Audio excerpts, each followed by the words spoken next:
buenas tardes, tengan todos ustedes. Es un privilegio continuar con este Congreso Iberoamericano de Derecho Procesal. Y bueno, hoy con uno de los grandes activos de la Academia Mexicana de Derecho, Juan Velázquez, un miembro honorario, el doctor Jorge Enrique Olazo Álvarez, que nos acompaña de Costa Rica, ya lo conocen ustedes. Muchísimas gracias por estar en la Academia, que a final de cuentas es tu academia, querido Jorge. Muchas gracias, Jesús. Realmente un honor, como siempre, compartir con la Academia Mexicana y contigo, por tu amistad y todo el cariño que te tengo y el respeto profesional también, que es un honor realmente estar aquí contigo. Pues bueno, qué bueno que vuelve a estar en este congreso tan importante el doctor Jorge Enrique Olazo, que ya lo conocemos, magistrado en México, ministro, suplente de la Sala Segunda de la Corte Suprema de Costa Rica, bachillerato en grado, obteniendo también en la Escuela Libre de Derecho de la Universidad Autónoma de Centroamérica, licenciado en Derecho con mención honorífica obtenido en la Escuela Libre de Derecho, maestría en Derecho con grado también honorario y el doctorado también en la UNED. Dentro del Poder Judicial se ha desempeñado como secretario de la Sala Segunda de la Corte, letrado del magistrado Bernardo Bender, facilitador de la Escuela Judicial de la Corte, un sinnúmero de cosas, un trabajo extraordinario. Y hoy decimos, reiterando en México, ministro, magistrado en el grueso de América Latina o juez constitucional. Recibió el premio Ulises Odio por el libro La prueba en materia laboral. Está por salir un colectivo en argumentación jurídica en homenaje al doctor Vigo. Ahí van a encontrar también algo muy interesante del doctor Olazo, gran amigo, profesor de las cátedras de Derecho Procesal Civil, de Derecho de las Obligaciones y Teoría General del Contrato en la Escuela Libre de Derecho, profesor de Derecho Laboral en la Maestría de Derecho Laboral y Seguridad, profesor de la Universidad de Costa Rica, en énfasis en formación de jueces y juezas. Entre sus obras resaltan el libro La prueba en materia civil, publicado por editorial Editorama en San José de Costa Rica en el año 2006, el libro La prueba en materia laboral, publicado por la editorial Jurídica Continental en octubre del 2009, el libro electrónico de infracciones laborales y de seguridad social utilizado por la Escuela Judicial. Y bueno, hoy abordaré un tema muy interesante, ahora que ya han estado participantes de Argentina, de Venezuela, de México, de Paraguay, ya con Costa Rica. Pues vamos a iniciar con un tema muy interesante en relación a las reglas procesales de las nuevas tecnologías o de la nueva tecnología. Entonces, empezamos, querido Jorge, porque este tema va a estar muy interesante. ¿Cómo podríamos conceptualizar el principio de inmediatez virtual? Es un tema muy interesante que a lo mejor se queda como muy vago. Sí, es un tema, bueno, con esa pregunta que inicias, creo que marca la primera pauta de la presentación, porque siempre se ha manejado el tema de la inmediatez, ese contacto directo que tiene que tener el juez o la jueza con la audiencia y con la prueba, con el planteamiento de las partes, que sea el mismo juez o la jueza que dirige la audiencia, recibe la prueba, el que realice el fallo, ¿verdad? Pero ¿cómo se hace eso a nivel virtual? Porque, digamos, esa unión del juez con la prueba se piensa desde el planteamiento teórico como estar en una sala de juicio, ¿verdad? Pero ¿qué pasa cuando yo no estoy en una sala de juicio? Estoy en mi oficina y recibo la audiencia y las partes, la prueba que me están mostrando están en otro contexto. Entonces, el concepto de inmediatez virtual sería una situación en donde hay un desdoblamiento, digámoslo así, de la presencialidad del juez en la audiencia, ¿verdad? A una situación electrónica en donde la garantía de esa inmediatez, ¿verdad? Se ve potencializada por el hecho de que los medios tecnológicos les tienen que asegurar esa autenticidad de lo que se está recibiendo, digámoslo así, esa ética de parte del operador también, del abogado o la abogada que no incide en la prueba, lo cual es algo difícil, ¿verdad? La virtualidad, digámoslo así, no elimina el tema de la inmediatez, que sea ese mismo juez que recibe la prueba el que tenga que fallar. Creo que al final vas a hacer una pregunta que la vamos a evocar en cuanto a las nulidades procesales y cómo afectaría esa inmediatez el tema de la concentración, la celeridad procesal en supuestos de inmediatez, ¿verdad? Pero lo vamos a ver más adelante con esa pregunta que me vas a hacer. Pero la podríamos conceptualizar la inmediatez virtual para ir concluyendo como una situación en donde se cambia el paradigma de una visión en donde el juez tenía ese vínculo directo con la prueba en la sala de juicio a una situación en donde la sala de juicio se traslada a una situación tecnológica, ¿verdad? Virtual, en donde el juez se conecta con la prueba, se conecta con las partes y se conecta con la argumentación y de seguido en ese planteamiento virtual procede a dictar la sentencia. Bien interesante, ¿no? Porque cómo cambia el paradigma atinadamente. Jorge, Sí. ¿se infringe o no específicamente el principio de publicidad propio de la oralidad en el desarrollo de estas audiencias virtuales, que es otro de los temas, ¿no? Es decir, ¿qué pasa con los principios procesales? Sí, es toda una temática también interesante, Jesús, porque ¿cuál es la idea del proceso? Si tú ves y te llevas a la mente a la situación de la publicidad, usualmente el juez o la jueza está sentada o sentado de frente al público, ¿verdad? O sea, digamos, un juicio oral y público, una sala de juicio, imagínate una sala de juicio, ¿verdad? El juez está sentado y la gente lo está viendo, lo está observando. ¿Por qué este principio evoca eso? Porque la publicidad es una garantía del proceso para el ciudadano, para el usuario, porque está viendo al administrador de justicia administrando justicia. Entonces esa publicidad genera el hecho de que como el juicio tiene que ser por iniciativa general público, ¿m?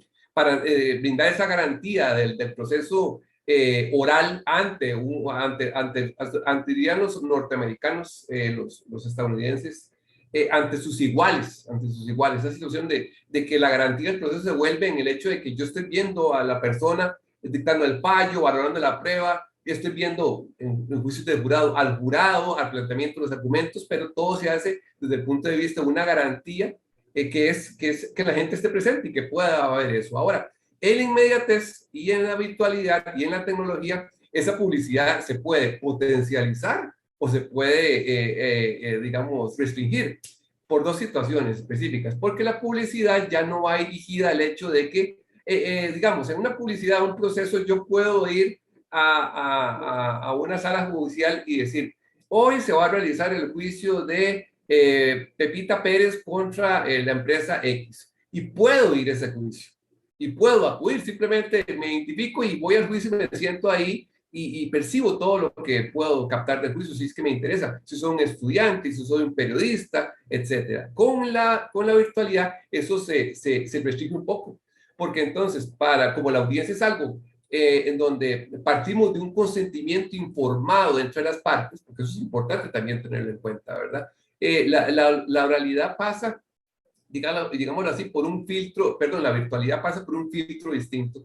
Pasa por el filtro de que hey, yo tengo que dar mi consentimiento informado a acudir a esa audiencia. Eso es impensable en un juicio normal, ¿verdad? En donde si vamos a ir a un juicio presencial, todo el mundo sabemos que no me van a dar un consentimiento informado para que yo vaya al juicio, no, sino que es una mecánica general el hecho de que yo vaya al debate. Pero en la virtualidad se dan ciertos aspectos, ¿verdad? En donde, digamos, por ejemplo, si una parte se opone a la audiencia virtual, me podría decir, bueno, ¿por qué se está oponiendo? Mire, porque yo soy una población en vulnerabilidad, no tengo los medios tecnológicos para poder acudir a la audiencia, no tengo computadora, mi abogado, por una situación etaria, puede ser que sea una persona de avanzada edad, no maneja tecnología, ¿verdad? Entonces se encuentra con una situación de limitación, etcétera, ¿verdad? Pues una situación de discapacidad, etcétera. Cualquier situación, entonces el operador ahí tiene que valorar en ese consentimiento informado cómo hace lo que nosotros llamamos aquí en Costa Rica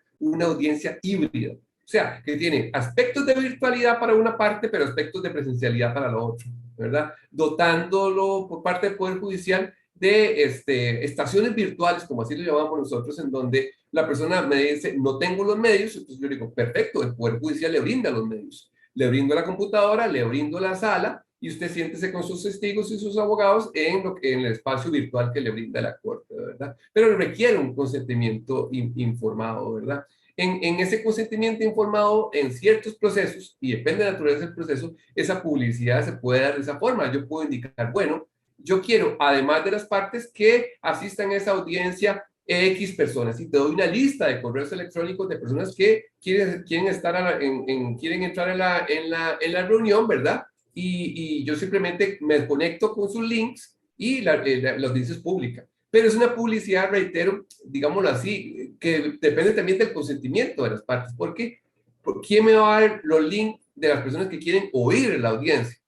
La parte, ¿verdad? Yo no voy a publicitar en una página web que voy a realizar el juicio de Jesús para que la gente se conecte, no va a ser así, sino que el consentimiento sería, bueno, yo deseo que estas personas también en aras de la publicidad puedan estar, ¿ves? Y puede darse situaciones, ¿verdad?, en donde esa publicidad, digámoslo así, se restrinja por la naturaleza de las audiencias. Por ejemplo, si estamos en un caso de acoso laboral, acoso sexual, en donde la naturaleza privada de la audiencia tiene que respetarse en materia de familia, materia de violencia doméstica, ¿verdad? Yo puedo restringir perfectamente el hecho de que la audiencia ya pierda esa garantía propia de la oralidad de inmediatez, que es la publicidad, a una situación de privacidad, ¿verdad? Donde no permita que nadie se conecte. Entonces, creo yo que es un punto que se debilita un poco en la virtualidad. Se puede potencializar, reitero, a través de que la parte me dé los links, pero sí es distinto a que yo, el hecho que no tenga que hacer nada una tarde, vaya a una sala de juicios y pueda entrar, porque la audiencia es virtual. Interesante. Ya abordabas tú y adelantabas un poquito el tema de nulidades procesales. Ahí, Jorge, ¿existe una nueva visión en torno a estas nulidades procesales, precisamente de las audiencias virtuales y su vinculación específicamente con el principio de inmediación, de inmediatez? Sí, sí, en Costa Rica, por lo menos en materia laboral, nosotros tenemos una norma que ha sufrido o se le ha hecho una modificación reciente, 537 del Código de Trabajo nuestro. Nosotros tenemos una reforma laboral para actualizar a los oyentes y a las personas que nos ven. Sí, que vamos a hacer algo, ya adelantamos un seminario pequeñito para México, sí, claro. Contigo. Perfecto. Nosotros tenemos una reforma laboral del 2017, reciente, pero que ya el año pasado sufrió una gran reforma en cuanto a esa norma de 537. ¿Por qué? Porque se nos presentaba la situación concreta de que, qué pasaba cuando los jueces se nos incapacitaban. Por el aspecto de pandemia, ¿verdad? Muchas veces nos daba la situación que el juez iniciaba la audiencia, pero no culminaba la sentencia. El factor de la oralidad conlleva el hecho de que el juez haga la audiencia probatoria y después inmediatamente dicta el fallo, pero muchos jueces, digamos, en el plazo habían hecho toda la audiencia y en el plazo de dictar el fallo se presentaba un caso fortuito o de fuerza mayor, no sé, se contagiaba de COVID, tenía alguna enfermedad, no sé, alguna licencia, alguna situación de incapacidad, ¿verdad? Entonces se daba esa situación de que alguien tenía que sustituirlo, ¿verdad? Durante ese periodo. Entonces la norma, esa norma 537, párrafo 2, creo, del Código de Trabajo, parte de la premisa de decir, bueno, ¿qué estamos haciendo? Porque ahí, ¿qué es lo que conllevaría una visión de la inmediatez rígida, digámoslo así? Que se tendría que hacer otra audiencia de juicio con otro juez que sería el sustituto o la sustituta de ese juez que está incapacitado, ¿verdad? Para que reciba la prueba. Claro, eso conlleva y va en contra del principio de economía procesal y de concentración, porque muchas veces una persona dice, tengo 24 testigos, ya los recibí, voy a tener que este juez volver a recibir los 24 testigos atentando contra ese principio de economía procesal. Entonces ese 537 te faculta a que la persona juzgadora que te sustituye puede, digamos, señalar otra audiencia y decirle a las partes, vean, para evitar recibir toda esa prueba otra vez, yo voy a oír la prueba que está grabada. Sí. Está grabada, la voy a oír, la puedo oír con ustedes incluso, o la puedo oír yo, y simplemente les voy a dar audiencia para conclusiones y nuevamente entramos solo a la etapa de conclusiones para posteriormente... O sea, la audiencia queda intacta. Sí, la audiencia queda intacta, ¿verdad? La recibe otro juez, pero esa situación de una situación de imprevisibilidad, ¿verdad? Conlleva que la persona pueda, entonces, si las partes están de acuerdo, y hemos tenido casos, valga la indicación, en la sala segunda, en la sala donde trabajo yo, en donde en principio las partes, claro, el juez tiene que tener digamos, un manejo de la audiencia muy, muy correcto, el juez que sustituye, porque esta idea se las tiene que proponer a las partes y decirles, vean, vamos a hacer esto, la norma me lo permite, yo voy a oír la audiencia y voy a dictar el fallo, ¿verdad? Entonces, claro, las partes, evidentemente, pues un litigante que tiene que ir a otra audiencia con 24 testigos me va a decir, no, yo prefiero 1000 veces que usted oiga la prueba, ¿verdad? Y listo, y proceda a dictar la sentencia. Pero muchas veces el mismo litigante, al recurrir a la sentencia, nos ataca eso como un vicio procesal, nos ataca el hecho de que se violentó el principio de inmediatez rígida porque recibió las 10 del juez, pero es que el hecho es que la parte lo permitió, porque la parte consintió a que lo hiciéramos. Claro, ya después cuando la sentencia tiene unos efectos judiciales, claro, entonces recurre. Pero es un tema, para mí es una norma súper novedosa, porque es, digámoslo así, un filtro de la inmediatez rígida, ¿verdad? Digamos, sí, una inmediatez más permeable a la situación, porque es otro juez o jueza el que va a oír la audiencia y el que va a dictar el fallo. Sí, pero va a ver integralmente a la audiencia. Sí, sí, todo la va a oír, incluso las conclusiones, ¿verdad? Son dirigidas a él, o a ella para que dicte el fallo. Sí, es ahí se respetan los principios. Pues es la idea, ¿verdad? Es la idea, porque muchas veces nos pasa eso, el juez se incapacita y entonces la parte llega y está urgida la sentencia y la incapacidad puede ser inmediata, puede ser incluso por un año, un accidente grave que tuvo el juez, tiene un año ahí la audiencia esperando la sentencia. Entonces, ¿qué conllevaría eso? Otra vez el señalamiento. Y a veces, sobre todo nosotros tenemos un problema de agendarización y las agendas pueden correr hasta un año después. En cambio, si yo hago eso, es simplemente decirle, señalar una audiencia, yo voy a oír la audiencia, hagan conclusiones y listo, y se pasa a dictar fallo. Es a favor de una economía procesal. Claro. Oye, Jorge, qué interesante, porque aquí vienen algunos de los problemas que se pueden suscitar y ver las maneras con la gente contemporánea de resolver. ¿Cuáles son específicamente las soluciones ante la incorporación de una prueba documental en audiencias virtuales cuando se impugnan específicamente los documentos? Porque ese es uno de los conflictos que podemos tener en cuenta. Sí, nosotros cuando estábamos, porque vale la pena decirlo, el protocolo que se implementó primero en Costa Rica fue el protocolo laboral. Después siguió el de civil. Fue el primero. Nosotros fuimos, digámoslo así, los padres y las madres de la criatura. Sí. Y nos asesoramos muchísimo, tuvimos una asesoría muchísima con jueces de Puerto Rico. Y ellos, porque cuando estábamos en el tiempo de pandemia, y ellos ya tenían una situación propia de las audiencias virtuales muy desarrollada. Entonces nos decían que ellos, en procesos en donde hay impugnación de documentos, ¿verdad? Donde la parte me está diciendo que el documento no es veraz, entonces ellos en esos casos no hacían audiencias virtuales. O sea, ellos hacían audiencias virtuales cuando hacían un estudio del proceso y decían, bueno, aquí la prueba es testimonial, no hay impugnación de documentos, ¿verdad? Entonces, pues se puede hacer, pero tenían una restricción normativa en donde ellos decían, no vamos a hacerlo con documentos. ¿Por qué? Nos explicaban ellos, porque eso le quita, no lo puedo hacer por virtualidad, porque él me está impugnando el documento y yo necesito ver el documento y que él lo vea bajo la situación de percepción con los sentidos, ¿verdad? Y eso no lo puedo hacer en una audiencia virtual, porque él tiene que estar con el documento acá, me tiene que decir ese trazo no es mi firma, este documento está alterado, ¿verdad? Y eso es propio de una presencialidad. Claro. Cuando nosotros oíamos eso, don Porfirio Sánchez y yo, nos decíamos, bueno, ¿y por qué no podemos desarrollar audiencias híbridas? O sea, digamos que en el planteamiento de toda la audiencia, recepción de prueba testimonial, de las partes, todo hacerlo virtual y llegar a esa etapa del documento como algo presencial. O sea, sí, digamos, ¿por qué no hacerlo así? ¿Verdad? Y entonces lo que hacíamos era básicamente darnos esa situación. Cuando el documento, los recibos, las facturas, el contrato es impugnado, entonces eso se dejaba para quizás al final de la audiencia y hacer una situación híbrida, ¿verdad? En donde todo lo hacíamos virtual hasta esa parte. En esa parte se señalaba, íbamos al juicio, ¿verdad? Y continuábamos la audiencia, se presentaba el documento, bueno, yo no impugno por esto. Y sí era necesario, claro, la presencialidad.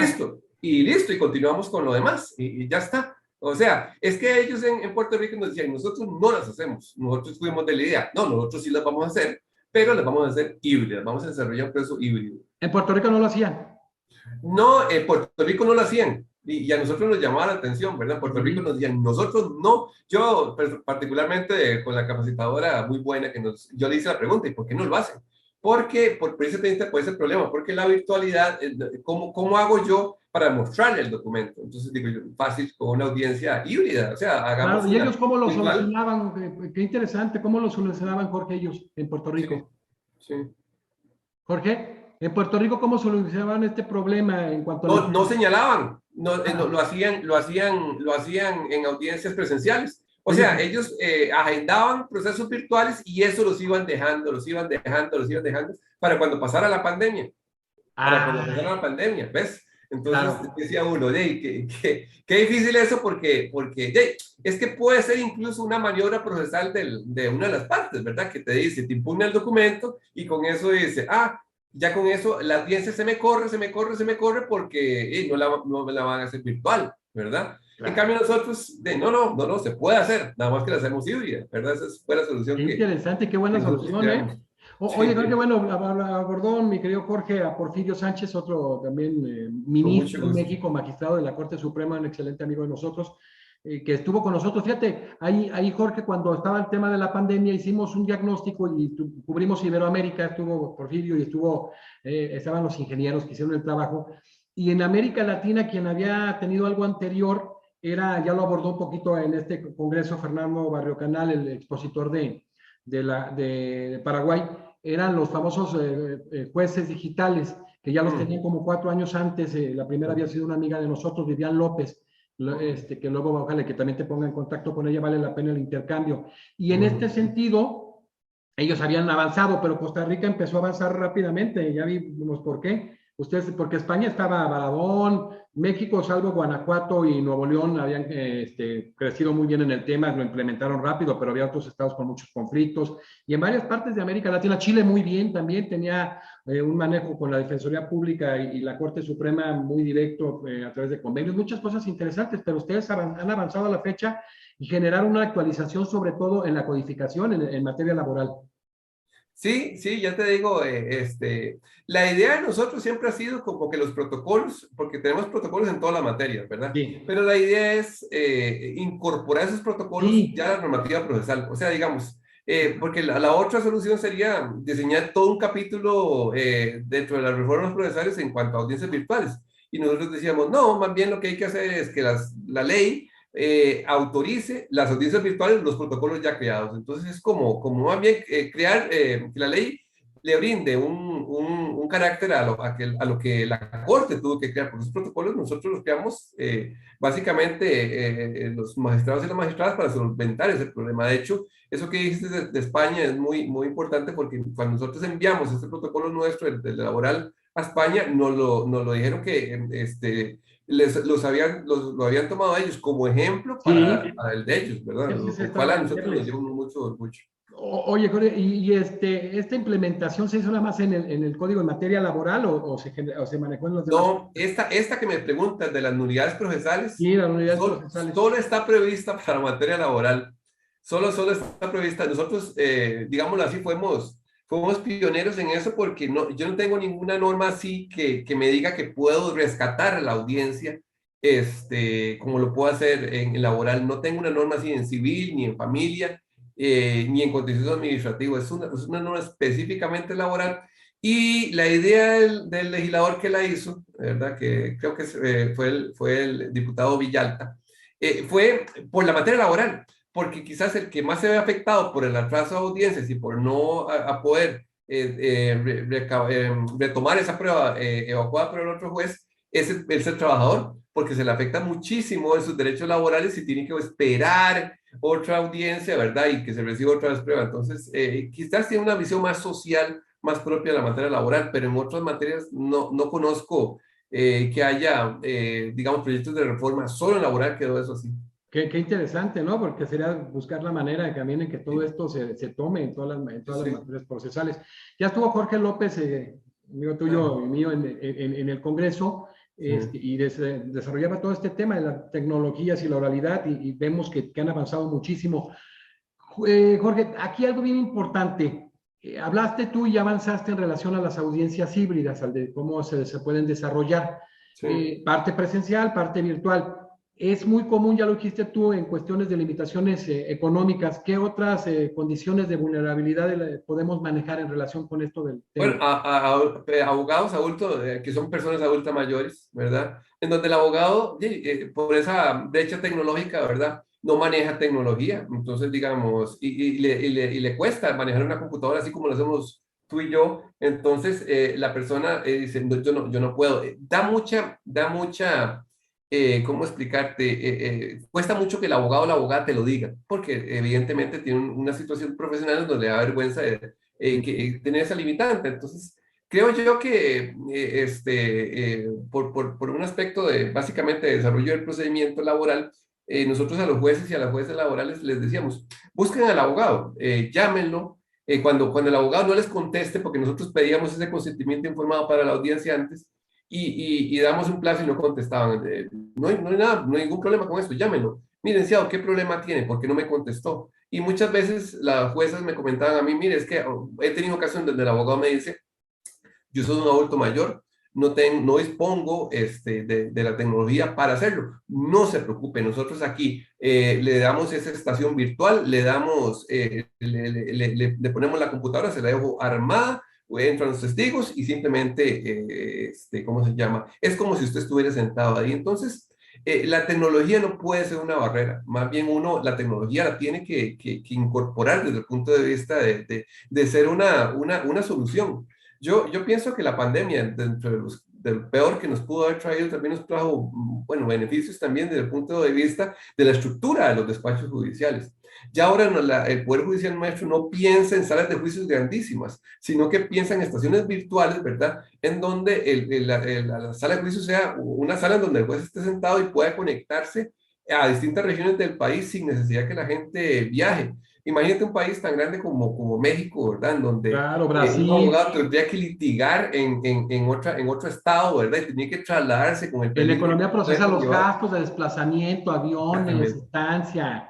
Exactamente. Y puedes estar en un juicio en una región de México en la mañana y en otra región en la tarde, pueden estar separadas por horas, pero la puedes hacer virtual. Entonces, creo que a eso vamos nosotros. Es que a eso tenemos que ir, porque la verdad es que la tecnología soluciona muchos problemas, ¿verdad? Pero claro, se necesita una nueva perspectiva y una nueva visión de lo que son las nuevas tecnologías para la recepción de prueba.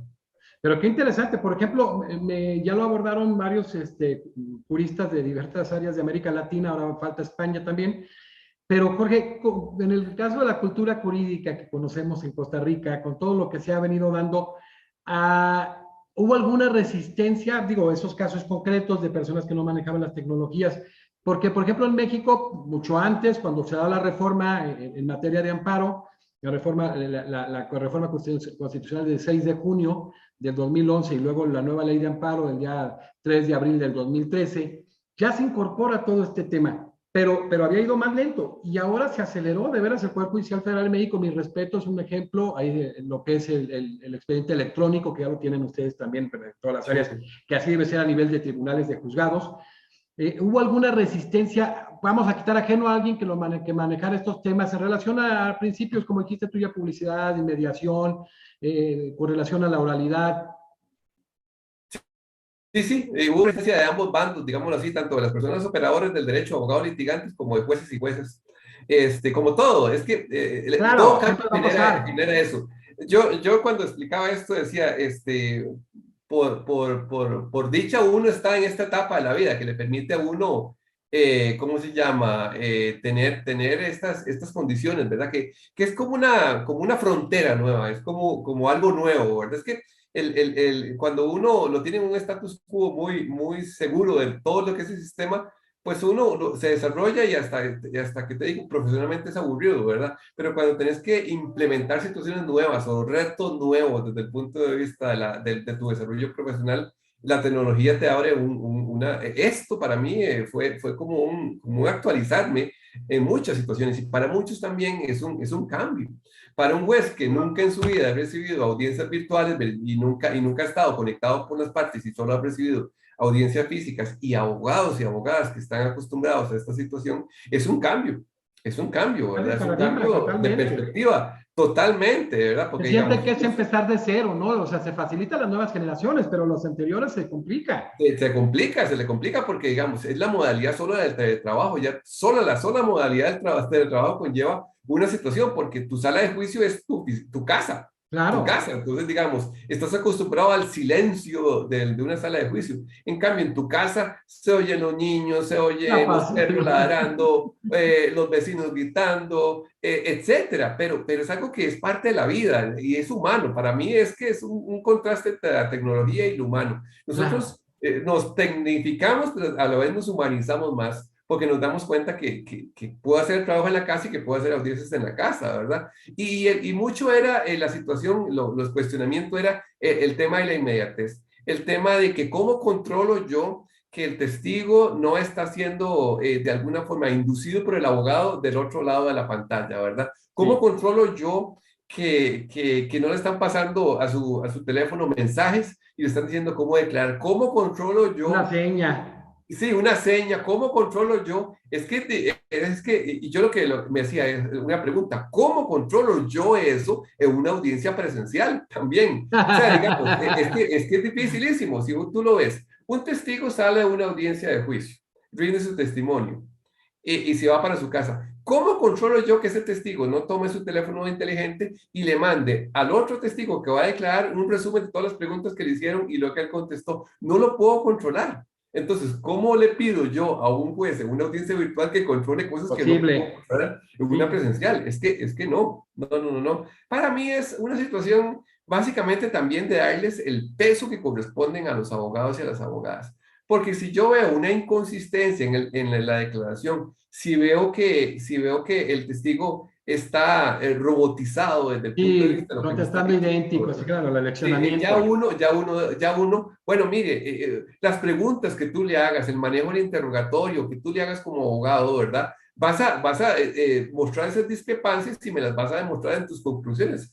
Entonces, es como también el abogado no puede pretender que el sistema sea totalmente certero en cuanto a evitar esas tretas procesales, como tampoco lo puede hacer una audiencia presencial, pero yo tengo que desarrollar también habilidades que me permitan a mí determinar si situaciones concretas, digamos, por ejemplo, nosotros en el protocolo en todos creo que está el hecho de que el juez tenía que, en la computadora que estaba, ¿verdad? Que filmar o con la cámara filmar el entorno de donde estaba, ¿verdad? Para saber si había más personas, si no había más personas, si decirle que el teléfono celular lo mantuviera a distancia, corroborar que lo ponga a distancia. Son cosas, pero es que, digamos, es imposible controlar, porque como yo tampoco te lo digo, lo puedo controlar en una Ni presencial, en es físico, ni dificilísimo. presencial. Sí, es dificilísimo. Oye, ese criterio de apertura que es el que hay que venir a trabajar, ¿no? Trabajando, pero ya a 2 años, poco más de casi 2 años y medio de la pandemia, porque con todas estas adecuaciones que me han venido haciendo, pues para las audiencias virtuales, la cuestión de la hibridación, que cuando es necesaria y demás, ¿a qué porcentaje de implementación crees que se encuentre hoy en día este proceso virtual? Bueno, yo creo que se encuentra a un porcentaje muy grande porque ya ahora pasamos de esa primera etapa que tú me dices, en donde los abogados y las abogadas y los jueces lo cuestionaban, a que ya se vuelve una situación básicamente también de que a los jueces prefieren trabajar así, en teletrabajo y Sí, con audiencias virtuales, ¿verdad? Y los abogados también, por eso que hablamos, desde el punto de vista de tener que viajar y potencializar mi mercado. Yo puedo hacer juicios en zona costera y en la tarde tener juicios en San José y estar aquí en mi oficina sentado, sin necesidad de moverme, ¿verdad? claro. Entonces, eso Y bajas potencializa mucho. costos, o sea, en cuanto al tema de economía Tu procesal. labor profesional la potencializa mucho. Ahora, yo creo que estamos en una situación en donde hay más apertura y sobre todo porque recientemente el gobierno de Costa Rica aprobó por razones presupuestarias, ¿verdad? Y para limitar el costo económico que implica movilizarse de un lugar a otro, potencializó más los elementos de teletrabajo en la administración pública y privada. Entonces, ¿qué conlleva eso, verdad? Que digamos que se hagan más audiencias virtuales, porque entonces ya el teletrabajo del juez va a ser más potencializado, ¿verdad? Porque ya es por una directriz del gobierno estatal en donde establece, no, más bien yo quiero que ustedes me potencialicen el teletrabajo y las audiencias virtuales, porque de esa manera yo ahorro combustible, la gente no tiene que viajar, ahorro económicamente lo que un trabajador tiene que pagar por su almuerzo cuando va a una oficina judicial a tener que almorzar, a estar en su casa, disfrutar su almuerzo tranquilo, incluso descansar entre audiencia y audiencia, ¿verdad? Cosa que no puede hacer en una oficina presencial muchas veces, ¿verdad? Entonces, creo yo que hemos pasado de una situación en donde se hacía como algo novedoso a parte de la cotidianidad. Ya es más cotidiano, ¿verdad? Incluso, te digo, nosotros estamos implementando también la sala nuestra hizo una propuesta de reforma que ahí está en la Asamblea Legislativa, que es para modificar una vertiente que teníamos nosotros con las notificaciones de las Y partes, ¿verdad? Que es la gran pega del sistema judicial nuestro, de notificar la demanda inicial de las partes. Electrónicamente también. Sí, entonces implementamos un sistema en donde las personas jurídicas, por un imperativo legal, tienen que tener un correo electrónico para recibir notificaciones. Entonces, ¿qué va a conllevar eso? Una mayor celeridad. Porque entonces, si yo cuando demando a una sociedad, ya únicamente lo único que tengo que corroborar es que su personalidad jurídica, su inscripción registral, va a venir un correo electrónico verificado por el Poder Judicial en donde va a poderse notificar. Entonces, imagínate lo que eso va a acelerar, porque entonces no tengo que estar buscando representante de la sociedad, no tengo que estar buscando a nadie, ¿verdad? Y se le puede notificar de esa forma. Ya nosotros eso lo teníamos en materia de sindicatos para huelgas. Ah, ok. Y dijimos ese planteamiento, ¿verdad? Si lo tenemos para sindicatos, ¿por qué no tenerlo para las empresas también? Y en esa línea estamos, ¿verdad? Veremos a ver qué pasa, porque está muy pronto a Pero sí aprobar. vale la pena, pues tema de celeridad Claro. procesal y demás. Y aquí digo, de lo poco que no es el llamamiento original, el llamamiento a juicio, el emplazamiento es de lo que tiene que ser personal totalmente y Sí, presencial. sí, pero ese emplazamiento, ve que interesante, porque ya tuvo que haber señalado un medio electrónico para atender notificaciones y ese señalamiento se le hace al lugar Todo señalado, sucesivo, ¿verdad? ¿El todo por el problema cuál es de correo. nosotros? El problema de nosotros, ¿cuál es? El traslado, la primera resolución que le vas a notificar, ¿verdad? De cualquier proceso, Es lo ¿verdad? Pero único. eso, sí, lo queremos solventar con el correo electrónico de las sociedades, por lo Entonces, menos. ahí mándale, por ejemplo, una, no sé, un auto, una resolución, la sentencia, y desde el momento que lo mandan se da por notificado. Desde el momento que yo le doy el traslado a él, ¿verdad? Digamos, por ejemplo, yo estoy estableciendo una demanda civil contra una sociedad. Sí. Entonces, en los requisitos de la demanda, tú me vas a traer la personería de esa sociedad. En esa personería yo voy a ver, la dirección de esa sociedad es @hotmail.com. Entonces, ¿dónde voy a mandar yo la notificación? Al @hotmail.com. Ya. Y ya con esa notificación, ¿qué tendría que hacer él? Contestar la demanda, abrir un expediente electrónico y señalar quizás el mismo medio electrónico, quizás otro medio electrónico de su abogado o su abogada para obtener notificaciones. Ya todo se vuelve tecnificado, ¿verdad? Y no tengo Claro. que hacer ningún llamamiento a nivel personal, ¿verdad? De notificación personal para que acuda a las audiencias, porque todo se lo va a hacer en el medio electrónico que señaló. Sí, ya no se presta a que tengas que andarlo buscando, hacer la Ah, notificación personal y para presencial, nada, que dilata para el nada. procedimiento, a final de cuentas con mañas y demás. Qué Sí, interesante. ¿Y esto se ha extendido a todas las materias? no, la tenemos, nosotros es una norma hecha, se puede hacer para cualquier materia Ah, administrativa, que tenemos también mucho materia administrativa, materia tributaria, cobro de tributos, cobro de pues impuestos, ¿verdad? Administrativos, que se podría hacer sí, porque esa dirección es para todos los procesos administrativos y jurisdiccionales. sí. Pero está hecha básicamente para todo tipo de procesos contra sociedades. Ah, qué interesante, vale mucho la pena. Entonces, tú ya, Jorge, con toda la experiencia que tienes, esa capacidad que te caracteriza y lo que has participado en todos los ámbitos para pues, la implementación de estos procesos virtuales, utilizando las nuevas tecnologías, pues esto ya no lo detiene nada, al contrario, ¿no?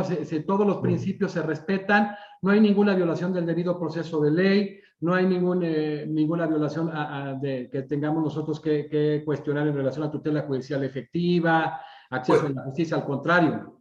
Pues siempre se cuestiona, Jesús, sí, es que es un planteamiento que el Claro, abogado uno no, la argumentación de los sí, sí, abogados es claro, siempre tan interesante, ¿verdad? Porque siempre se cuestiona el hecho de que, digamos, por ejemplo, que no diga el consentimiento informado, que no lo di, ¿verdad? Y que por qué usted parte el imperativo de que lo di cuando no lo di, ¿verdad? Por ejemplo, nosotros la norma dice, que el artículo 8 del protocolo del laboral dice que yo tengo que pedir el consentimiento informado, pero él me tiene que dar las razones por las cuales y yo tengo que valorar, ponderar esas razones. O sea, si claro. dice, imagínate que alguien que me conteste, yo no confío en la virtualidad. Eso no No, es pues una no, razón.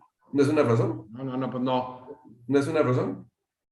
No, No es una claro. razón. Pero vete todo, Jesús, vete todo, hasta, digamos, desde el punto de vista en la virtualidad uno puede ver el tema de los testigos que se los recibieron, que por qué no se los recibió, que el link del testigo al momento de la audiencia no se pudo conectar, que eso le causó una nulidad procesal. Entonces, las nulidades procesales ya varían, ya no es el Ahí hecho está de muy que el interesante, testigo ¿no? Por ejemplo, que no se conecte, por ejemplo, que le manden el link y no se puede que conseguir. no se conecta, que no se conecta. Entonces eso me causó indefensión. Entonces el error fue del Poder Judicial porque no copió bien el link que yo le indiqué. Entonces, ¿qué corroboras tú? Otras cosas, ya no corroboras. Y imagínate que lo que tienes que corroborar es que si se dio o no esa situación, si hubo un error Claro, tú en me la das el copia link, del aquí link, está donde es el mismo, o si hubo un error, pues o es sí, el mismo o no, hay que o cuando no es solventarlo. el mismo. O incluso nosotros tenemos es ir diseñando, ¿verdad? Porque pensábamos en la situación el link y un teléfono. Porque entonces, si yo veo que el link no está funcionando, ¿qué es lo que tengo que hacer contigo? Te llamo a tu teléfono y le digo, don Jesús, vea, yo lo estoy llamando a usted y usted no está conectándose. ¿Qué problema tiene? ¿Ves? Claro. Entonces son situaciones en donde, claro, Sí, sí, ya vas. a un problema, una respuesta tecnológica. Claro, o sea, ya cada vez, bueno, vas haciendo más pericia en el manejo, ya en la práctica de esto y para que no se vaya de lado, ¿no? Porque la idea es que esto fue de lo poco bueno que dejó la pandemia, pero ha sido extraordinario, la verdad. Sí, Yo sí. creo que esto ha sido fenomenal, ha permitido todo esto, que se ponderen estos principios sean efectivos, pero a la vez que se maximicen algunos principios, como hablamos específicamente el de economía procesal.